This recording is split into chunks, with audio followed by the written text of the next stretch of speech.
後猶豫嗰個成效究竟係咪如自己所想咁好啊嘛。我自己咧面對人工智能嘅想法咧，就係、我一路都有一個好大嘅疑惑，即係而家我哋會諗人工智能佢個效能係好犀利嘅，即係比你人手做嘅工作佢係快咗好多，成本低咗好多。咁但係到下一個層面，我哋點樣去應用咧？例如近來好多講緊教育界點樣應用 AI 嘅睇法咧，而家多咗一個討論就話唔好淨係用以往嗰種流量嘅思維啊，即係你係搶咗流量、搶咗眼球。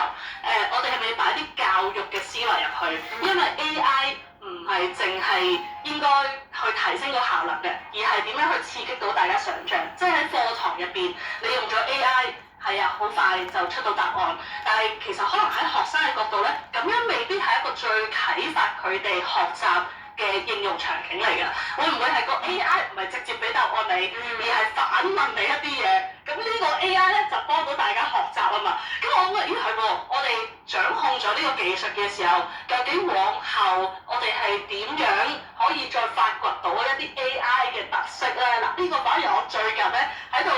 一路諗緊，但係亦都未有答案嘅一個疑問嚟嘅。我相信咧喺好多唔同嘅訪問裏面都聽到咧，AI 呢個議題咧喺學校裏面嘅嗰個滲透率咧已經非常之高。由一開始可能個個老師咧都會有少少唔知點樣處理，去到而家咧到好似好流暢地可以使用到喺唔同嘅科目。即係譬如可能一開始大家諗 AI 咧就係科學科嘅，就係數學科嘅，甚至咁，但係而家連語文科咧都可以應用到 AI 落去幫忙，令到幫助呢個嘅 AI 發展啦。真係以前聽過一啲做老師嘅朋友仔咧，開初嘅嗰個懼怕，去到而家就哇 AI 幫咗好多啊！即係無論可能有時佢哋出卷啊，甚至係其他真係花時間嘅工作咧，佢哋都可以幫忙啊！咁校長都想問下，即係我哋而家都算係2026年嘅開始啦，有好多新嘅開始啦，AI 亦都叫做kick off 咗，叫做開始咗好多新嘅東西。如果真係校長呢度做個少少嘅展望，今年即係我哋教育嘅唔同嘅發展，無論喺唔同嘅